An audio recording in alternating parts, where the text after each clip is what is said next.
ಇನ್ನು ಈ ತಿಕ್ಕಾಟಕ್ಕೂ ಕೂಡ ಆಣೆ ಪ್ರಮಾಣ ಕನಸಿನ ಕೂಸು ಹೌದಾ ಅಲ್ವಾ ಅಂತ ಆಣೆ ಪ್ರಮಾಣ ಮಾಡಲಿ.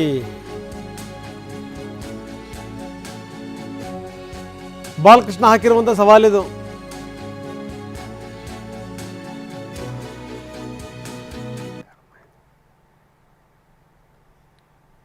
ಬಾಲಕೃಷ್ಣ ಹೇಳಿದಂಥ ಮಾತನ್ನು ಕೇಳಿದ್ರಿ.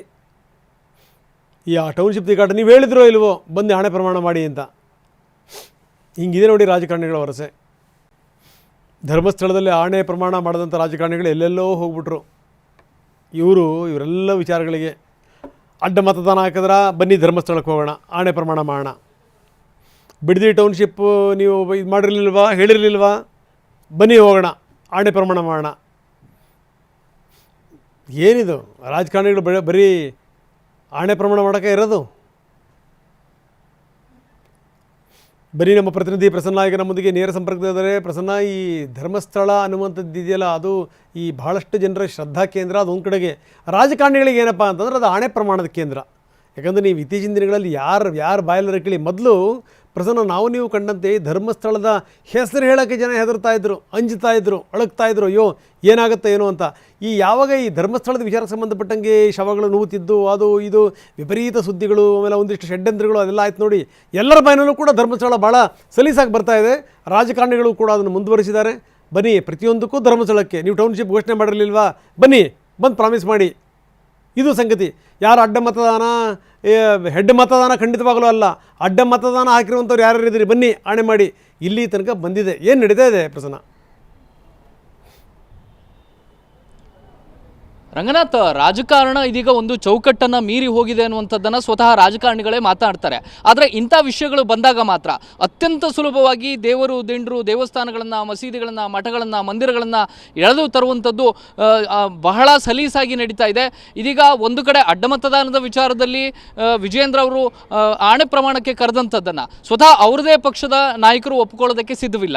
ಇದೀಗ ಉಳಿದಂತೆ ಬಿಡದಿಯ ಟೌನ್ಶಿಪ್ ವಿಚಾರದಲ್ಲೂ ಕೂಡ ಇದೀಗ ಆಣೆ ಪ್ರಮಾಣದ ಸರಣಿ ಮುಂದುವರೆದಿದೆ. ಕಳೆದ ವಾರವೇ ಮಾತನಾಡಿದಂತಹ ಮಾಗಡಿ ಬಾಲಕೃಷ್ಣ ಅವರು ಚಾಮುಂಡೇಶ್ವರಿ ತಾಯಿಯ ಮುಂದೆ ಬಂದು ಕುಮಾರಸ್ವಾಮಿ ಅವರು ಪ್ರಮಾಣ ಮಾಡಲಿ, 2018ರಲ್ಲಿ ತಾವು ಅವತ್ತು ಮುಖ್ಯಮಂತ್ರಿ ಆಗಿದ್ದಂಥ ಸಂದರ್ಭದಲ್ಲಿ ಬಿಡದಿ ಟೌನ್ಶಿಪ್ ವಿಚಾರವನ್ನು ಯಾಕೆ ಕೈ ಬಿಡಲಿಲ್ಲ ಅನ್ನುವಂಥದ್ದನ್ನು ಖುದ್ದು ಚಾಮುಂಡೇಶ್ವರಿ ತಾಯಿ ಮುಂದೆ ಬಂದು ಪ್ರಮಾಣ ಮಾಡಲಿ ಅನ್ನುವಂತಹ ಮಾತನ್ನು ಹೇಳಿದರು.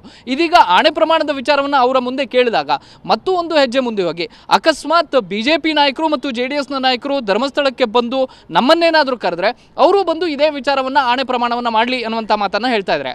ಆಣೆ ಪ್ರಮಾಣದಲ್ಲಿ ಇದು ಬಗೆಹರಿಯೋದಾಗಿದ್ರೆ ವಿಧಾನಸೌಧ ಯಾಕೆ ಬೇಕಾಗಿತ್ತು, ಶಕ್ತಿಸೌಧ ಯಾಕೆ ಬೇಕಾಗಿತ್ತು, ಫೈಲ್ಗಳು ಯಾಕೆ ಬೇಕಾಗಿತ್ತು, ಓಟು ಹಾಕುವಂಥ ಮತದಾರರು ಯಾಕೆ ಬೇಕಾಗಿತ್ತು ಅನ್ನುವಂಥದ್ದು ಪ್ರಶ್ನೆ.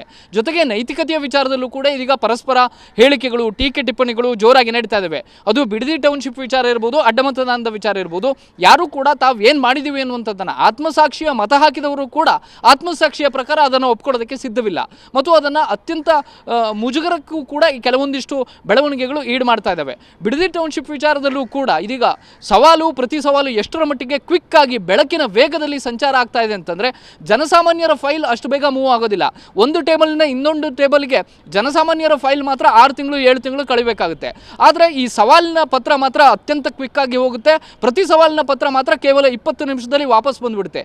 ಅಷ್ಟು ಕ್ವಿಕ್ ಆಗಿ ರಾಜಕಾರಣಿಗಳು ಸವಾಲು ಪ್ರತಿ ಸವಾಲನ್ನ ಹಾಕಿ ತಮ್ಮ ಪ್ರತಿಷ್ಠೆಯನ್ನು ಕಾಪಾಡಿಕೊಳ್ಳೋದಕ್ಕೆ ಹೊರಟಿದ್ದಾರೆ ಹೊರತು ಜನಸಾಮಾನ್ಯ ವಿಚಾರದಲ್ಲಿ ಅಷ್ಟು ಕ್ವಿಕ್ ಆಗಿ ಕೆಲಸ ಮಾಡುವಂಥ ನಿಟ್ಟಿನಲ್ಲಿ ಯಾರೂ ಕೂಡ ಮುಂದಾಗ್ತಾ ಇಲ್ಲ. ಜೊತೆಗೆ ಧರ್ಮಸ್ಥಳವನ್ನು ಪದೇ ಪದೇ ನಾಯಕರು ಎಳೆದು ತರ್ತಾ ಇರುವಂಥದ್ದು ಎಲ್ಲೋ ಒಂದು ಕಡೆ ಜನಸಾಮಾನ್ಯರಲ್ಲೂ ಕೂಡ ಇದು ಬಹಳಷ್ಟು ಚರ್ಚೆಗೆ ಗ್ರಾಸವಾಗ್ತಾ ಇದೆ.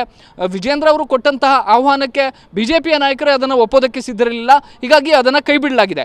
ಇವತ್ತು ಆರ್ ಅಶೋಕ್ ಅವರು ಕೂಡ ದೆಹಲಿಯಲ್ಲೇ ಸ್ಪಷ್ಟಪಡಿಸಿದ್ದಾರೆ, ನಾವು ಬಿಜೆಪಿ ಶಾಸಕಾಂಗ ಪಕ್ಷದ ಸಭೆಯನ್ನು ಧರ್ಮಸ್ಥಳದಲ್ಲಿ ನಡೆಸೋದಿಲ್ಲ ಅನ್ನುವಂಥ ಒಂದು ಸ್ಪಷ್ಟನೆಯನ್ನು ಕೊಟ್ಟಿದ್ದಾರೆ. ಇದೀಗ ಕಾಂಗ್ರೆಸ್ನ ನಾಯಕರು ಕೂಡ ಮತ್ತೆ ಆಣೆ ಪ್ರಮಾಣಕ್ಕೆ ಕುಮಾರಸ್ವಾಮಿ ಅವರನ್ನು ಆಹ್ವಾನಿಸ್ತಾ ಇದ್ದಾರೆ. ಚಾಮುಂಡೇಶ್ವರಿಯ ತಾಯಿಯ ಮುಂದೆ ಬಂದು ಬಿಡದಿ ಟೌನ್ಶಿಪ್ ವಿಚಾರದಲ್ಲಿ ಒಂದು ಆಣೆ ಪ್ರಮಾಣ ಆಗಲಿ ಅನ್ನುವಂಥ ಚರ್ಚೆಗಳು ಈಗ ಜೋರಾಗಿ ನಡೀತಾ ಇದ್ದಾವೆ.